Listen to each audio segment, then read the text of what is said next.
Okay, so here's what you need to do. Go through the last 30 messages between you and your spouse and actually look at this. How many of those messages is about you, and how many messages is about them, and how many messages is just like life stuff in general? So that's the kids, work, anything that's like the shopping goes. How many of those messages are actually about them?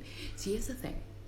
We actually, when we're in a marriage, we actually need to shift our mindset away from just being so in the stuff, being in the mundane, in the everything, right?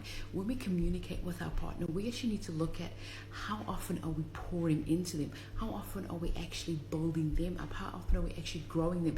Because if you look at your interactions and they only just generically about, hey, can you pick this up on the way from mum, hey, can you do this and this and this, hey, the kids need this and this, and there's no actual messages in between of just purely from coming from a place of, hey, I hope you have a fantastic day today, hey, I'm thinking about you today, hopefully you nailed that presentation, hopefully you have an amazing webinar, kind of thing. You just wanted to send your message saying I love you and you've got this, you're amazing. If you're spending your days in a lot of just the mundane and not in the mindset of how do I pour into them, you are slowly putting obstacles in your relationship. You're slowly putting resentment in your relationship because that person doesn't feel love. That person doesn't see the love. And I know you're probably going to say, well, they don't do it to me. They don't do it to me. That's okay. Here's the thing. That's okay. We've all heard the saying, treat others the way that you would like to be treated, right?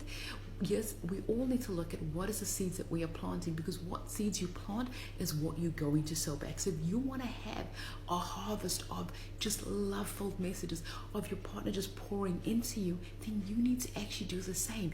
You need to actually create that environment.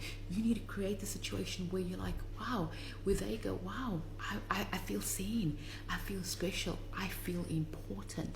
But it all starts with you planting those seeds. It all starts with you taking the first step, with you recognizing that you are not stepping in your part, and actually start filling them up. And what in return will happen is they will start doing the same. They will start seeing it, oh wow, our relationship is so much better when we're communicating from a place of love first, and not a place of all the stuff first, and putting our love, our relationship, our marriage first, and everything else second.